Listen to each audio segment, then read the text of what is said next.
Bem-vindos à edição número 38 de Roda Viva, um programa que leva um pouco dos Açores ao resto do mundo e traz um pouco do mundo até os Açores. Piedade Lalanda, Pedro Gomes, sejam bem-vindos.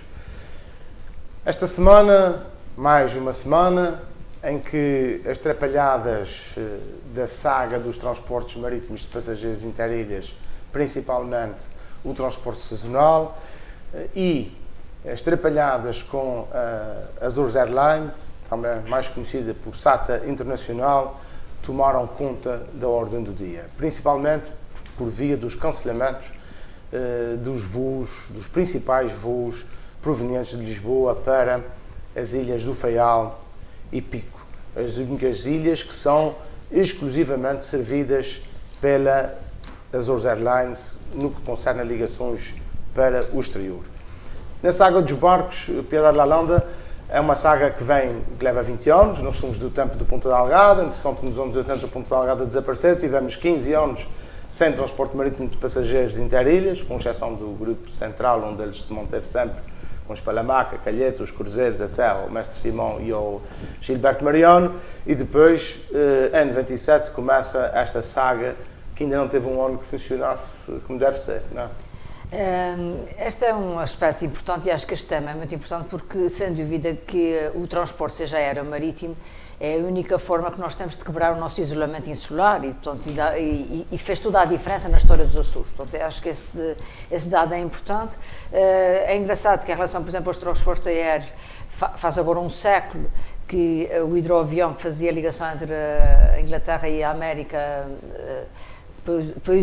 na horta, e marcou sem dúvida o início das ligações contínuas e que quebraram este isolamento atlântico do nosso arquipélago. Portanto, esse é realmente um tema fulcral, é um tema que nós aos poucos nos fomos habituando a ficar cada vez menos isolados. Na minha infância, para ir a Lisboa era uma realidade difícil, né? Tinha que ir a Santa Maria, apanhar o avião grande, como se dizia na altura, havia o chamado aerovacas, portanto, passado muito pouco tempo tivemos um aeroporto com outras dimensões, claro que já havia as Lajes e o aeroporto Santa Maria, mas os micalenses não tinham acesso fácil. Eu costumo dizer que a SATA foi uma perseverante empresa nascida em São Miguel para quebrar a periferia da ilha de São Miguel no contexto dos Açores à época. Em grande parte. Portanto, ou seja, os anos 40 iniciaram com a companhia aérea e fez toda a diferença para os açorianos. Quanto à questão do transporte marítimo, os micalenses e também de alguma forma o grupo ocidental, portanto, o grupo oriental e o grupo ocidental não tinham muita relação de transporte de passageiros. Tinham muito mais um contacto com o transporte de mercadorias, eventualmente com o transporte de passageiros para Lisboa, portanto, ou seja, a ligação a Lisboa, essa sim, e há alguns cruzeiros que passavam aqui, mas não propriamente esta nova resposta de ligação interilhas. Eu lembro que havia os navios italianos que faziam ligação da Europa, do Mediterrâneo para Nova Iorque. Os navios que faziam aqui escala e que levavam as pessoas iam para a América era de barco, não é? Exato, mas não era uma viagem tão acessível como esta que passou a existir desde que há transporte interilhas. E este transporte interilhas também tem um impacto de outra natureza. Sem dúvida que desde os anos 90, quando começou a ser pensado esta possibilidade, criou-se também, particularmente até na população jovem, uma apetência por conhecer outras ilhas que não a sua. E, inclusive, dinamizaram-se os festivais de músicas, as festas das diferentes ilhas, com população flutuante que vinha através das embarcações. E essa foi uma nova dimensão do arquipélago, ou seja, um arquipélago um bocadinho isolado entre si, sem grande interconhecimento, começou a ter uma nova forma de acesso mais fácil e mais barato para que as pessoas pudessem conhecer as ilhas. Por isso é que essa saga tem um impacto não só económico, mas também um impacto na própria construção de uma identidade açoriana, ou seja, assim, de uma aproximação dos açorianos entre si, particularmente na época do verão, portanto, que começava... Chamada Operação Sazonal da deveria ter começado este ano na Associação de Cristo, infelizmente não aconteceu, e já nos anos 90 se começou a pensar que o ideal era que a região fosse dotada de barcos próprios, não tivesse que recorrer todas as vezes ao aluguer de embarcações. Houve aqui um período que parecia com alguma estabilidade, quase os Express, é que havia um barco, pelo menos as pessoas já o conheciam, apesar de ele só vir todos os anos, pela altura do verão, mas as pessoas já o conheciam, já estavam familiarizadas. Não aconteceu este ano, portanto, o que parece, esta empresa cancelou o contrato a 9 de junho, portanto, fazendo com que a operação, no fundo, já numa época alta para essa atividade, e, ao que parece, vai haver uma embarcação que deverá chegar a 22 para garantir... Deverá iniciar a operação a 22, ela já chegou a Ponta Delgada. As São Joaninas. E, portanto, aqui volta-se outra vez a ver a importância que os tais festivais, que as tais festas nas diferentes ilhas têm nesta circulação de passageiros, não só os residentes, mas sobretudo os turistas.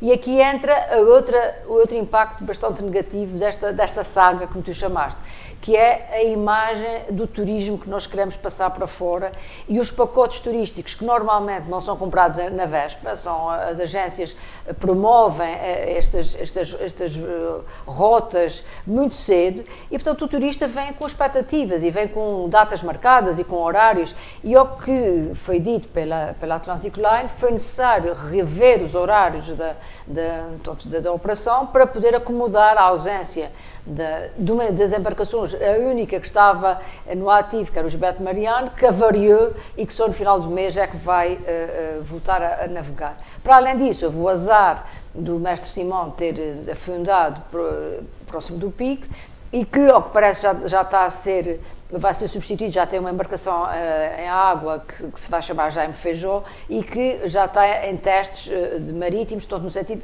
mas que não deve tão cedo ainda entrar em operação. Portanto, nós, para além, penso que aqui de uma certa falta de planeamento, de um constante revogar de concursos que são abertos e depois são fechados e depois que não têm um seguimento, e até de alguma desconfiança de alguns estaleiros em relação aos Açores, porque os concursos não têm sido claros, né?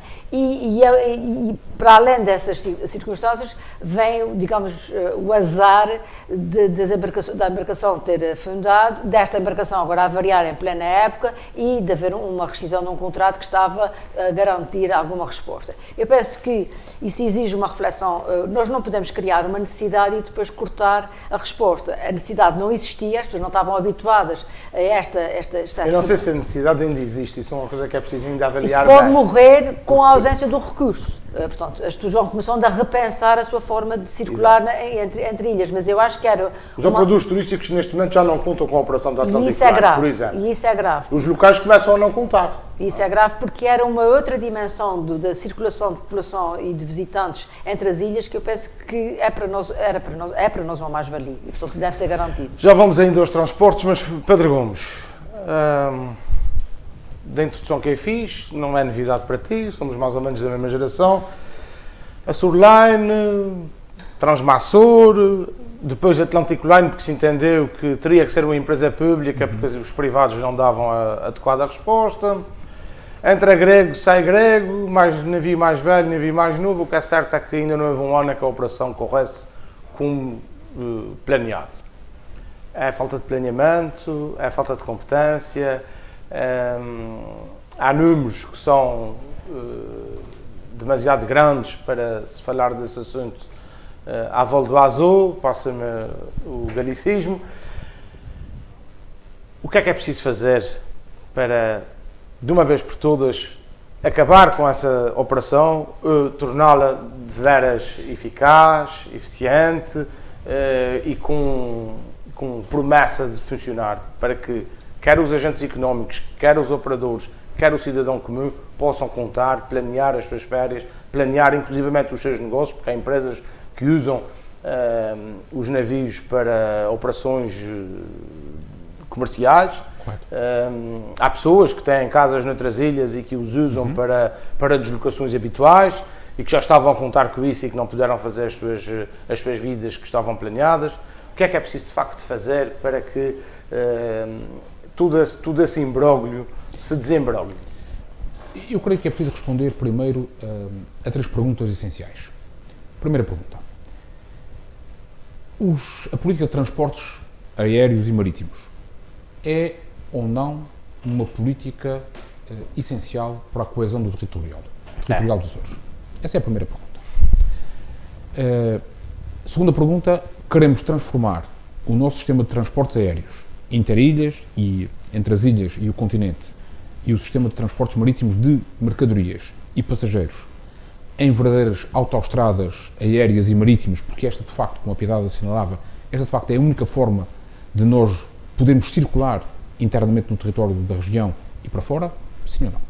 Terceira pergunta, para que é que serve esta política atual de transporte de passageiros no modelo que foi adotado pelos governos do Partido Socialista e que se mantém ano após ano? Eu creio que as duas primeiras perguntas são de resposta fácil e imediata, que é, precisamos dos transportes aéreos e dos transportes marítimos para a circulação de pessoas e mercadorias, para a coesão, para o reforço da coesão territorial, para o reforço da coesão interilhas dos Açores. E isto não foi ainda assumido pelo Governo Regional. E porquê é que não foi assumido?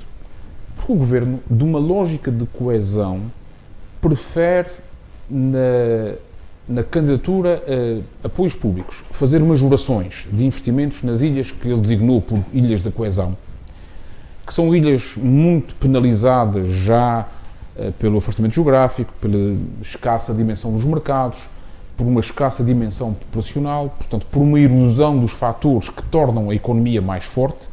Principalmente massa crítica. Claro, mas o Governo Regional persiste numa política errada, que é a política da majoração dos apoios para estas ilhas de coesão. E não olha para a nossa realidade de um outro modo. Isto é, se calhar o que nós precisávamos nas ilhas em que tem menos população era colocar população lá, ainda que fosse população flutuante durante os meses em que a população flutuante isso é possível fazer. Está mais predisponível para ser flutuante, os meses de verão, para podermos garantir, de facto, um crescimento económico sustentado e sustentável. E isto passa por olharmos para a política de transportes aéreos e marítimos como uma componente central de uma nova política de coesão para os Açores, coisa que não tem sido feita até agora ao longo de uma geração, porque é bom recordarmos que o Partido Socialista está no poder nos Açores desde 1996 e isto é o tempo de uma geração. Estamos quase a fazer 25 anos e portanto, perde-se aqui uma geração neste aspecto. A terceira questão é uma questão... é uma geração que já não sabe o que é não ter transporte marítimo sazonal interilhas, por exemplo. Sim, agora é preciso responder... Que não existia antes dos anos 90. Claro, é preciso responder para que é que este sistema de transporte serve. Este é um sistema de transporte que serve para dinamizar a economia regional. Este é um sistema de transporte que serve para ser uma extensão, um complemento de uma política, ou uma parte integrante de uma política de turismo eficaz, capaz, capacitada para atrair novos turistas. Este é um sistema de transportes que permite, de facto, uma verdadeira circulação dos açorianos, das pessoas e das mercadorias nos Açores, ainda durante a época sazonal. Bem, é que estamos em junho, em meados de junho, e temos metade da frota de navios afretados para a época sazonal que não está ainda a funcionar. Já perdemos uma parte do verão, já perdemos uma parte da época, de uma época alta que está cada vez mais prolongada no tempo. Metade da época alta já se foi, já se perdeu. Com todas as consequências económicas que isto tem para todos os agentes económicos, desde a mercearia há uma coisa que é estranha, à hotelaria. Há uma coisa estranha na operação, já que falas nisso, Pedro, há uma coisa estranha nessa operação de transporte marítimo sazonal. Ela começa sempre nas vésperas do Santo Cristo. Sim. Ou seja, o Santo Cristo é uma festa móvel. Certo. Que este ano, por acaso, foi meados de maio. Uhum. Há anos, 26 de maio, quase finais de maio. Exato. Há anos que é a 3, 4 de maio. Claro. 3 de maio penso que é o mais cedo que ele costuma ser. A operação nessas alturas começa ainda no fim de abril. Mas o que é verdade é que a operação não começa de facto, porque a operação... Mas não faz sentido uma operação dessas ter um espaço temporal do verão e ata, em vez de estar associada a essas festas sazonais de ilha? Com certeza, e conviria que esta operação começasse de facto quando deveria começar, porque esta é uma operação que começa quando começa. Isto é, nunca começa de uma maneira, da maneira que está programada. E depois, como aqui já foi dito, creio que foste tu que disseste, o que é verdade é que esta operação, com horários que saem no início do ano, a operação deste ano, os horários saíram no início do ano, em janeiro. Mas o que é verdade é que ela não serve aos operadores turísticos, que programam os seus pacotes turísticos e vendem os seus pacotes turísticos com 2 anos ou com 1 ano de antecedência. Nenhum operador turístico Fica à espera de janeiro. Fica à espera de janeiro do ano para vender. Já, nesse caso não pode ficar sequer à espera de janeiro, tem que ficar à espera que a operação comece de certeza. Fica à espera do Santo Cristo, rezando ao Santo Cristo para que a operação comece, coisa que não se verifica. E eu não estou sequer a ser cínico. Sim, não vale a pena ser sarcástico. Infelizmente, as evidências é que são por si de tal forma dolorosas. Os factos é que são penosos. Os factos é que são penosos. E esta é uma operação que não serve a operação turística, que não serve os operadores turísticos e que não é uma componente dos pacotes turísticos que podem ser vendidos nos Açores e que podem contribuir para a promoção dos Açores. Não serve o turismo açoriano. Não se pode dizer que o facto de haver aqui uns quantos festivais em que as pessoas circulam mais, e é verdade, pelos festivais, que os jovens circulam mais a pagarem um bilhete de 7,5€, subsidiado pela região, como outros grupos etários que circulam subsidiados pela região e contribuem depois para este elevado número de passageiros que a Atlântico Grande apresenta nas suas contas, que são 550 mil passageiros por ano, muitos dos quais, grande parte 400 mil, são 400 mil, são da operação regular do Triângulo. Isto é, a operação sazonal contribui em muito pouco para isto. E é uma operação muito cara. É uma operação muito cara em várias componentes. É preciso dizer que, e os números são os que estão disponíveis, nas contas da Açorline, que são públicas. De 2012 até 2018, a Açorline gastou 38.675.000 em afretamento de navios. E a região, neste período de tempo, entre subsídios à exploração e depois, a partir de 2017, através de um contrato de prestação de um serviço de transporte de passageiros... Obrigações de serviço público. Exatamente, obrigações de serviço público. A região, até hoje, até o ano 2020, porque o contrato dura até 2020, até o próximo ano, a região gastou 63.255.467€. Isto é uma operação demasiado cara para as vantagens económicas que traz para os Açores. São um terço da dívida da SATA. É um terço da dívida da SATA. Se formos fazer outro tipo de contas, a região, este ano de 2018, vai pagar 9.999.000€, é um número assim, para não ser 10 milhões redondinhos. 153€, já agora, se quer ser preciso. 9.999.153€ é o valor. Isto é um valor que corresponde a 2/3 praticamente do valor que a região compensa, a SATA entrega à SATA para a compensação do serviço público interilhas. Há aqui uma desproporção muito grande. Estamos a falar de um valor para 100 mil passageiros de operação sazonal. Porque... Um serviço de qualidade duvidosa, quando o serviço da SATA era Açores Interilhas, é um serviço de grande qualidade. Com certeza. E se quisermos então fazer a conta aos 100 mil passageiros e ao valor dos 9.999.000€ que a região paga ao abrigo deste contrato de serviço público, cada passageiro custa cerca de 160 e poucos euros. Portanto, nós olhamos para o serviço, para a qualidade do serviço, para as broncas, porque não há outra expressão, para as broncas que o serviço tem, para a incapacidade que a região, as várias administrações desta empresa demonstraram ao longo dos anos de afartar navios a tempo e horas, de garantir a qualidade dos navios, de garantir um serviço previsível, fiável, que sirva de facto ao desenvolvimento regional. E nós perguntamos, estamos a tirar dinheiro ao mar ou não estamos a tirar dinheiro ao mar com esta operação? E a resposta é inequívoca. Estamos a tirar dinheiro ao mar, estamos a gastar mal os recursos públicos, estamos a comportar como uma região rica que afinal não somos. E creio que não há passageiro satisfeito com o serviço que está prestado. Seja ele turista, seja ele residente, que se queira deslocar às Tanjurinas, por exemplo. Os passageiros que vão para as Tanjurinas estão de coração nas mãos, à espera que de facto a operação comece no dia 22, que o navio comece no dia 22, porque de repente pode não começar, pode acontecer uma coisa qualquer. Que é, já muito certamente asseguraram lugares na SATA, nos poucos voos que existem. Claro. Eu devo fazer um pequeno disclaimer. Eu sou contra o serviço que é prestado nos Açores de transporte marítimo de passageiros sazonal. Acho que ele deve restringir-se ao Triângulo, ao Grupo Central das Ilhas dos Açores, e tudo o resto deve ser esquecido e injetado todo o capital e o esforço que tem sido gasto na SATA.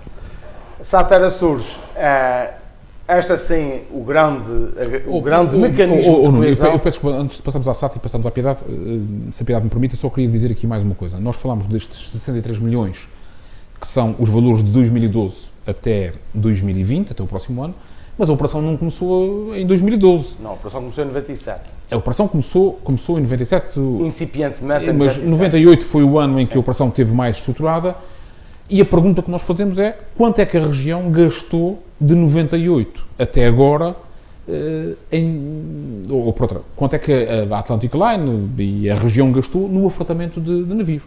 Possivelmente nós estamos a falar numa estimativa conservadora, porque os números não estão disponíveis, nós estamos a falar aqui em valores superiores a 85 milhões de euros para uma operação desta natureza. É demasiado dinheiro para os benefícios que ela traz para a economia dos Açores. Como eu costumo dizer, para cartar rapazes para festividades.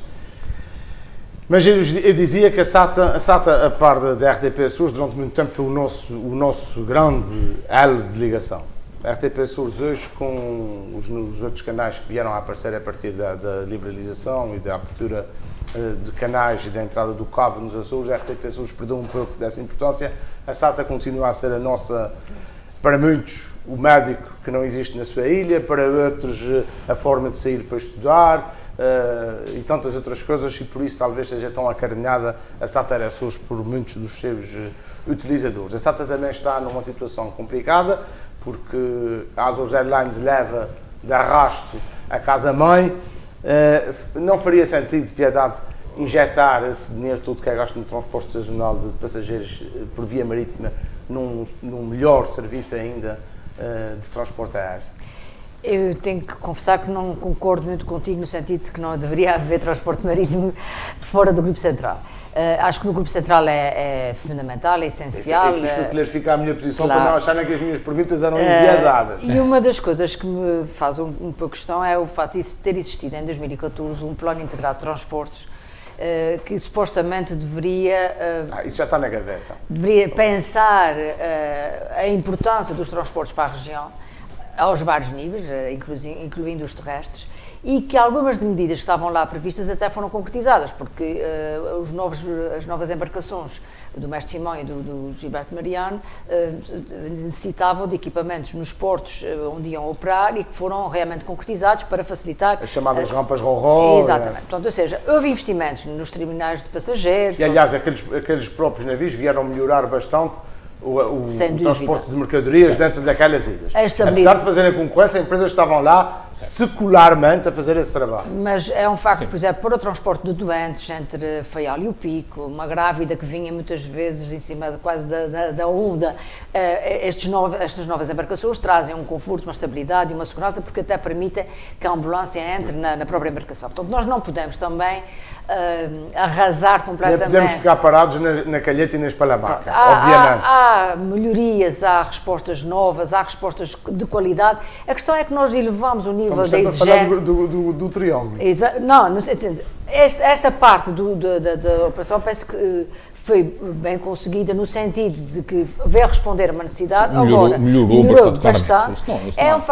E o facto de os micalenses passarem a ter esta visão arquipelágica também foi importante, porque nós, no fundo, só sentíamos que estávamos no arquipélago, questão de São Jorge, Pico, quando víamos Santa Maria. E só quando víamos Santa Maria. Portanto, o acesso via mar a outras ilhas, eu acho que é algo de muito importante, mesmo que seja a pretexto de um festival, leva os nossos jovens a terem esta visão de conjunto da região que não tinham antes. E, portanto, o princípio está correto, a forma como tem sido dada a resposta é que não tem sido a melhor. Inclusive, falava-se que iria haver uma grande embarcação com 650 lugares e com 150 viaturas, que ainda não teve a luz do dia, ao que parece está em concurso, mas que seria um novo Ponta Delgada que faria um bocadinho a ligação a nível do arquipélago. Um substituto do Atlântida que não chegou a ser. Exato. E isso, se calhar, é uma expectativa que, não sei, não conheço os estudos do turismo, é possível que alguns turistas até julguem que isso existe numa região como a nossa, arquipelágica, que haja um transporte que permita fazer... Sim, muitos perguntam por isso. Conhecer mais do que uma ilha.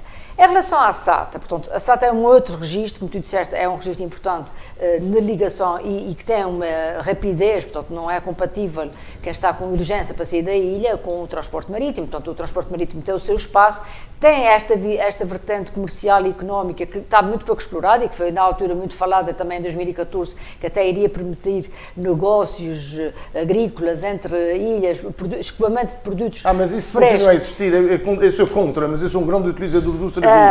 Eu sou um grande utilizador do serviço, por isso estou à vontade para dizer que sou contra. A SATA tem realmente um espaço diferente e, ao que parece, recentemente em declarações de um elemento da sua administração, doutora Ana Azevedo, dizia que a SATA não está a funcionar porque lhe faltam 30 pilotos, né? Supostamente devia ter 90, só tem 60. Ao mesmo tempo, a SATA, que é a única a operar no Pico e no Faial, tem, no fundo, pilotos especializados para utilizar, para operar estas duas pistas, o que dificulta um pouco quando não existem equipas técnicas atempadamente portanto, escaladas para aqueles voos. Criam-se confusões, como aconteceu recentemente com o cancelamento de 6 voos em muito poucos dias, e que inclusive envolveu pessoas que vinham em visita oficial à região, e portanto eu penso que talvez por causa disso, não sei se por causa disso, a Secretária dos Transportes convocou rapidamente uma reunião para tentar esclarecer. Agora, há aqui aspectos que continuam a ser pouco claros, portanto esta questão de como é que é possível faltarem as equipas técnicas, portanto, e não haver tripulação para os voos que estão.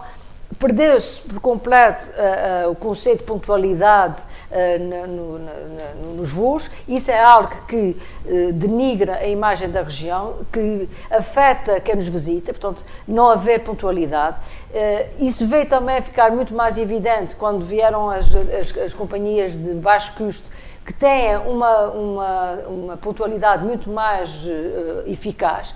E a própria SATA reconhece que um outro aspecto importante que também prejudica a imagem da região e prejudica a imagem da SATA é o relacionamento da empresa com os passageiros. Inclusive, quando existem estas irregularidades, a empresa não sabe gerir bem as irregularidades que têm impacto na vida dos passageiros. Voltamos outra vez àquilo que dizia lá há bocadinho, ou seja... Há quem diga que a empresa tem falta de quadros séniores, de pessoas com experiência para acudirem... O certo é que mudou eu não gosto muito de usar o termo paradigma, mas é um bocadinho aquilo que se aplica neste contexto, mudou o paradigma da forma como as pessoas compram passagens de avião, como as pessoas planeiam as suas viagens. Ou seja, se no passado nós estávamos muito habituados a dizer amanhã vou a Lisboa e comprávamos o bilhete e tínhamos sempre um preço igual, hoje em dia nós sabemos de antemão que para termos um preço mais apetecível temos que o fazer com muita antecedência. E portanto as companhias têm que merecer a oferta à procura. E têm que merecer a nossa confiança.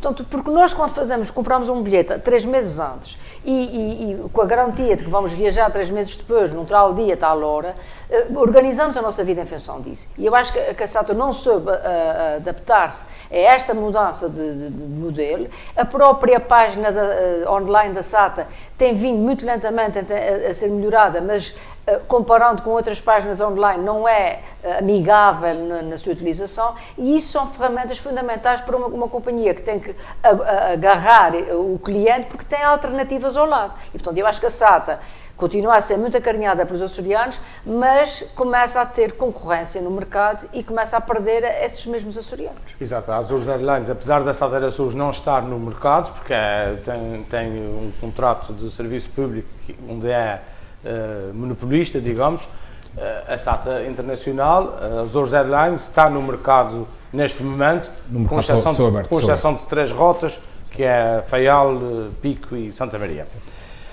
Os faialenses, lembro-me eu, pela boca de Renato Leal, então Presidente da Câmara da Horta, eleito pelo Partido Socialista, não queriam a SATA a voar para o Faial.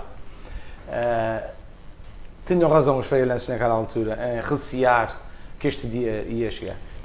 Eu acho que os açorianos devem estar preocupados com a SATA, todos, e devem estar, eu estou, cansado de ter a SATA, devem estar cansados, como eu estou, cansados de terem a SATA como ela está. Isto é uma situação intolerável e não pode continuar assim. Já discutimos aqui a SATA várias vezes, em várias circunstâncias, não vamos sequer aqui repetir números, porque isto não é um debate de números, não é uma conversa sobre números.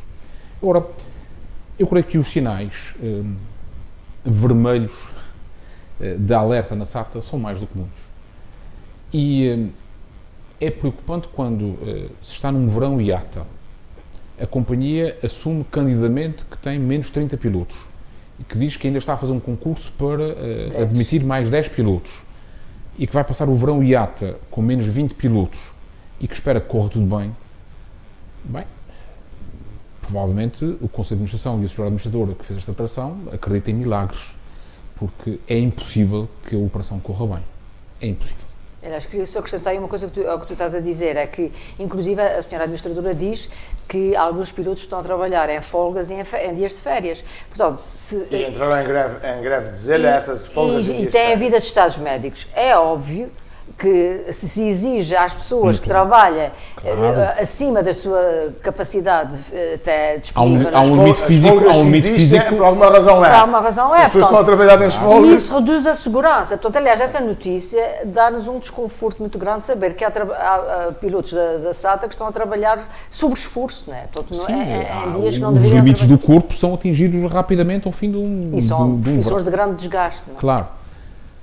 Eu creio que o Governo Regional é o único e exclusivo culpado da situação da SATA. Aliás, Até porque é acionista único. é o acionista único, nomeia os conselhos de administração, interfere na gestão da SATA sistematicamente. E eu já aqui dei este exemplo e quero repetir. Para meu espanto, há 3 semanas atrás, vi 2 secretárias regionais anunciarem a abertura de novas rotas da SATA sem o Conselho de Administração dizer o que quer que fosse sobre o assunto. Eu pensava que quem anunciava rotas era o Conselho de Administração da SATA, deveria ser. Não, o diretor comercial, talvez. Bem, a SATA enquanto estrutura, enquanto organização, enquanto empresa. Isto é um sinal de que a vida da SATA é altamente politizada. Aliás, é a empresa pública mais politizada dos Açores. Isto é mau para a atividade, é mau para o serviço prestado e tem consequências funestas do ponto de vista das operações. E este estendal de operações canceladas, sobretudo nas ilhas do Grupo Central, penalizam fortemente a economia, porque os turistas cancelam as suas reservas, a própria SATA teve reservas bloqueadas, não aceitou reservas durante um longo período de tempo no cruzamento da falta de meios operacionais com a ameaça de greve, com o pré-aviso de greve da tripulação de cabine. Isto tudo resulta em mau serviço e agravamento dos prejuízos da companhia, cujas contas vão estar outra vez no vermelho no final deste ano. Isto é, passa ano, entra ano, as contas continuam no vermelho, o Governo Regional insiste em não sanear financeiramente o Grupo SATA, que é essencial, e sobretudo o Governo Regional continua a não querer fazer uma coisa que tem que fazer, que é, este é um dos casos, pela importância que a SATA tem nos Açores, para a economia dos Açores, é um dos casos em que tem que haver um amplo consenso regional sobre aquilo que é preciso fazer com a SATA. Um pacto de regime. Um pacto de regime, claramente, se há área em que é necessário haver um pacto de regime, no qual Mas, Pedro, os partidos... as oposições também não têm alguma responsabilidade na pressão que fazem sobre o Governo, principalmente algumas rotas e algumas operações para algumas ilhas? Toda a gente tem responsabilidades, porque as câmaras municipais das várias ilhas reclamam rotas, as câmaras de comércio reclamam rotas, os operadores económicos reclamam rotas, o Governo Regional cede essas rotas e abre outras rotas que ninguém reclamou, a oposição, no seu discurso, reclama rotas, mas isto é a consequência da tal gestão partidarizada e governamentalizada, politizada da SATA. Eu não gosto de ser politizada porque a SATA é da Polis, é talvez a empresa mais da Polis que nós temos no SPER. Mas a consequência, aquela que nos importa a consequência é justamente essa. E a SATA tem que ter uma gestão profissional, que tem que olhar para a realidade dos Açores, tem que cumprir as obrigações de serviço público e tem que ser saneada do ponto de vista financeiro. Isso é essencial para a sobrevivência da SATA, porque caso contrário a SATA vai morrer de morte, de asfixia financeira nos próximos tempos. É impossível a situação da SATA se manter. E eu acho que é uma ilusão, já disse isto aqui e quero repetir, acho que é uma ilusão o Governo Regional continuar aqui a insistir que o único remédio para a SATA é abrir um novo concurso para, estamos aqui a falar da SATA Internacional, da SATA Azores Airlines, que a solução é privatizar de novo, tentar privatizar de novo 49%, que isto vai resolver todos os problemas do mundo. Não é verdade, porque a SATA não é interessante para nenhum operador, como aliás já se demonstrou. E eu concordo que aliás, o Sr. David Neilman veio cá dizer isso mesmo, veio cá dizer: eu estou disposto a fazer uma joint venture com a SATA porque me interessam os aviões, não me interessa mais nada, porque eu faço quando quiser. Claro. O drama é mesmo esse. E o drama é não há aviões para entrega neste momento em todo o mundo. Exatamente, o drama é justamente esse. Isto é um pequeno negócio de nicho de mercado que sofre uma fortíssima concorrência das empresas da TAP e das empresas companhias de low cost. E a SATA tem... Já está a sofrer a delta com a entrada do voo dos Estados Unidos para Ponta Delgada? É verdade. Pronto, que é um voo circular que faz Ponta Delgada, Estados Unidos, Ponta Delgada, depois faz Lisboa. Não faz, o voo de delta não faz. O voo de delta, perdão. É puramente para Ponta Delgada. Para Ponta Delgada, ponto a ponto. E isto causa uma erosão muito grande também no mercado no qual a SATA se procurava afirmar, que era o mercado dos Estados Unidos. Isto de facto tem que exigir aqui um outro tipo de atitude. Nós não podemos continuar, nem pode o Presidente do Governo agora dizer, bem, a situação financeira da SATA é insustentável. Isso já sabemos, está nos relatórios e contas da SATA. Agora, a pergunta é, o que é que o Governo Regional quer fazer com a SATA? E, sobretudo, o Governo Regional quer ouvir os partidos da oposição e, pelo menos com os partidos, eu vou dizer do arco de governação, embora o arco de governação tenha sofrido uma alteração muito grande, ainda recentemente, mas ouvir pelo menos os partidos com assento parlamentar e procurar um entendimento alargado para salvar a SATA, porque a SATA precisa ser salva. Bem, com certeza que vamos ter que voltar ao tema dos transportes marítimos e aéreos em próximos programas, mas por hoje vamos deixar esse assunto por aqui, até porque já não vamos ter tempo de tratar todos os assuntos que tínhamos agendados. Piedade, passam 2 anos sobre a tragédia de Pedrógão Grande. Uma tragédia que nos deixou lições, certamente, nos deixou também perspectivas de mudar alguma coisa. O Governo acaba de anunciar a aquisição do sistema de Ciresp, o sistema de comunicações, mas ainda há famílias a clamar por justiça e por apoio do Governo naquela zona de Pedrógão, da Serra da Lousã em geral. Que balanço é que se pode fazer desses 2 anos Eu penso que sobre essa tragédia? Esta tragédia que afeta, obviamente, não só a nossa floresta, mas sobretudo as vidas humanas que foram ceifadas naquele dia, no fatídico dia de 18 de junho, vieram ver por a fragilidade do país ao nível da proteção, quer da floresta, quer das vidas humanas em situação de emergência. E isto... O preço é muito alto, mas está, de alguma forma, a permitir que o país olhe para esta realidade de uma forma diferente. Não é dizer que se tenha feito tudo o que devia ter sido feito desde então, mas uma das coisas que se tomou consciência é que a nossa realidade da floresta, apenas 3% da floresta portuguesa é que é do Estado. 85% pertence aos privados e há uma boa parte da floresta que ninguém sabe quem é que é o dono. Portanto, há uma falta de registro, uma falta de cadastros apurado das várias parcelas. Há parcelas muito pequeninas que no fundo não são... Mas o Estado saiu do terreno, atenção. Exatamente. O Estado, se estivesse no terreno, sabia de quem eram as parcelas. E por isso é que eu digo, acho que falta aqui uma presença maior no ordenamento do território por parte do Estado. Falta aqui, e de alguma forma esta questão do Ciresp foi uma boa decisão da parte do Governo, mas foi um bocadinho provocada pelo facto da Altice dizer que ia cortar o sinal do satélite nesta rede de comunicações. E o Governo aí percebeu que estava nas mãos de um privado e, portanto, agarrou este serviço. Reestruturou de alguma forma o sistema de proteção civil e nós também não podemos deixar de pensar que há aqui também uma componente humana do cidadão comum. Portanto, ou seja, há muitas ignições em floresta que são feitas resultado da negligência das pessoas, dos hábitos ainda das queimadas, dos hábitos dos churrascos e das festas e dos foguetes, por exemplo, que já há muito tempo foram proibidos, mas que ainda se mantêm. E até de origem criminosa. Não? E até, claro, de origem criminosa. E também temos que pensar num aspecto que também fica perfeitamente a nu, que é o facto de nós termos uma floresta desde os anos do século XX, portanto, meados do século passado, composta neste momento por eucalipto e pinheiro bravo.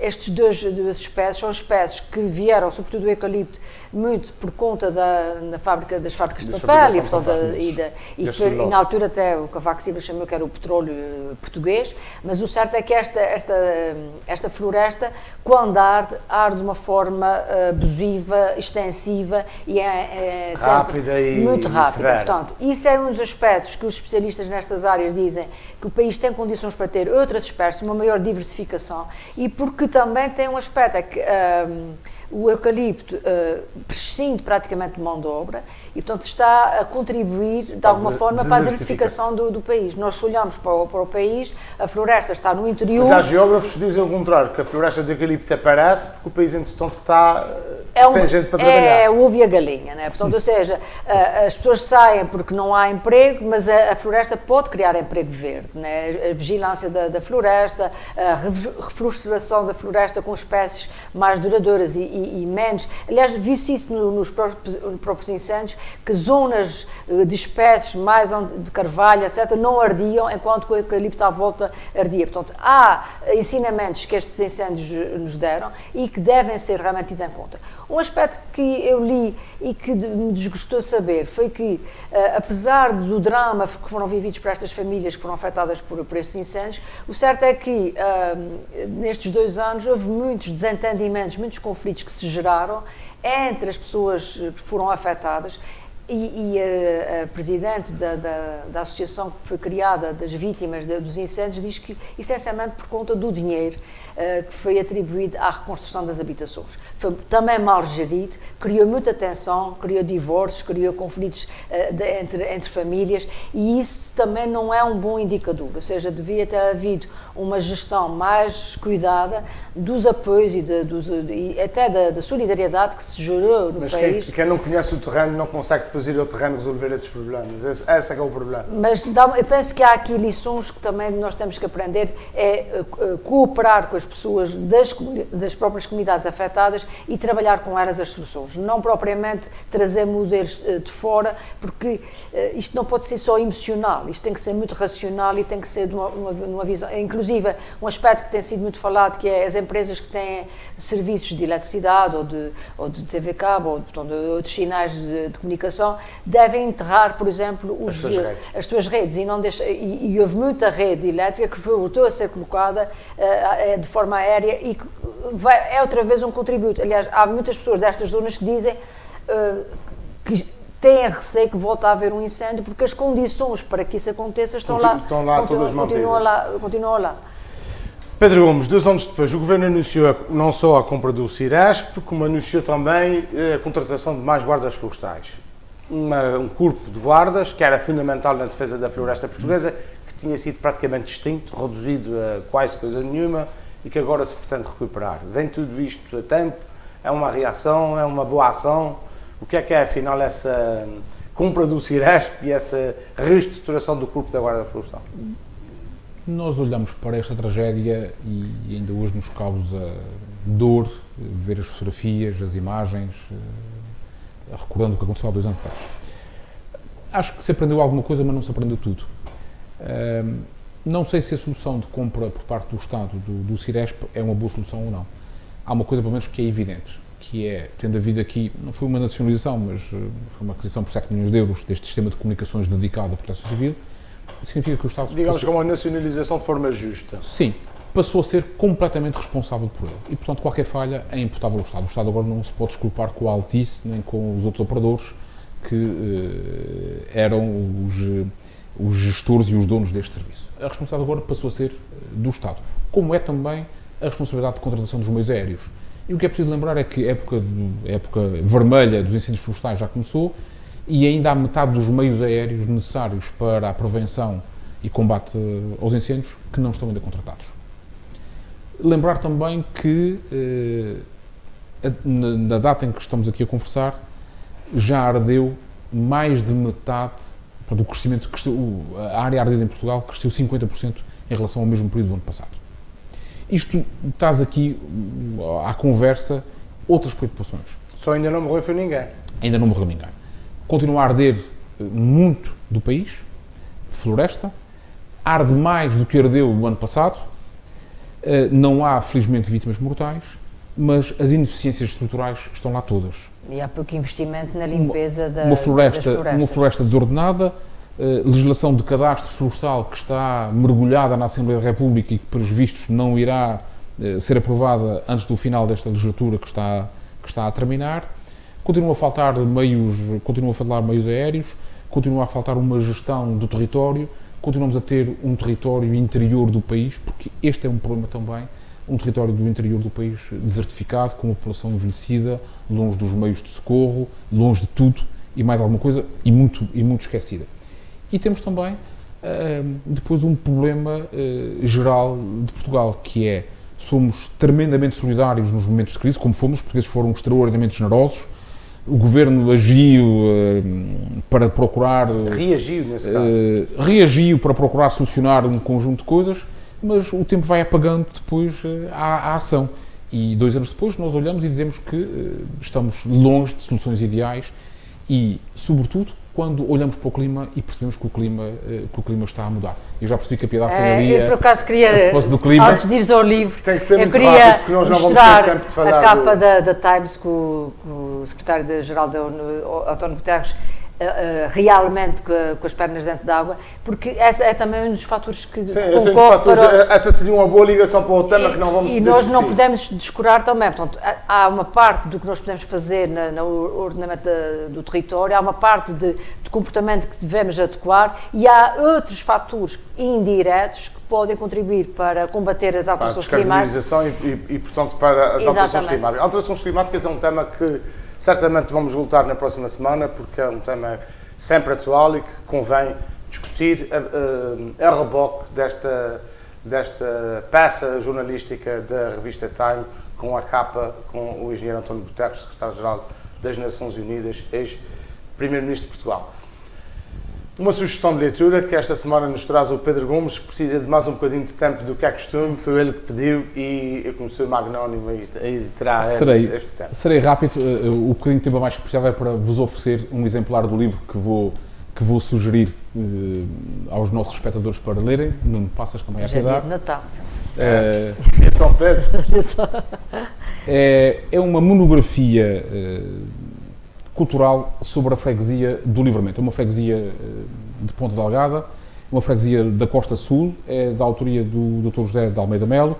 Tem belíssimas fotografias de Gabi Pontes, de José Maria Sousa, de José Vaz, de Paulino Pavão, de Paulo Melo e de Teresa Rodrigues, e leva-nos à descoberta de um Livramento desconhecido, com outro olhar de fotógrafos, com uma outra luz, com uma outra intensidade.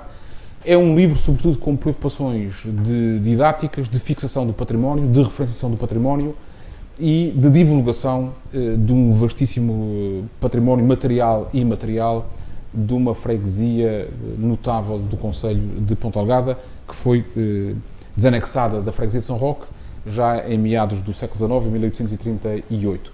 E quero só lembrar o seguinte, a propósito deste livro, é um dos edifícios que está aqui identificado, um dos aspectos patrimoniais que está identificado neste livro, que tem a ver com a casa de Thomas Hickling, que foi vice-cônsul dos Estados Unidos em Portugal, nos Açores, nomeado por George Washington em 1735, e é preciso recordar que ele construiu uma mansão, um solar no Livramento, para a sua residência de verão, e este consulado americano dos Açores é o mais antigo consulado dos Estados Unidos em funcionamento em todo o mundo. Isto é um sinal também das nossas relações com os Estados Unidos e da importância que algumas parcelas do nosso território, nomeadamente Ponta Delgada e o Livramento, tiveram ao longo dos séculos, do ponto de vista civil, militar e religioso. É um livro cuja leitura recomendo, é uma edição da Junta de Freguesia do Livramento, da freguesia onde eu resido, com o apoio da ARDE, e é uma excelente leitura para estes dias de verão e para descobrir uma freguesia que tem um património material e imaterial riquíssimo. Muito bem, Piedade de Lalanda, Pedro Gomes, muito obrigado aos dois. E quanto a si, já sabe, nós voltamos para a semana com mais assuntos dos Açores para o mundo e do mundo para os Açores, e até lá, haja saúde.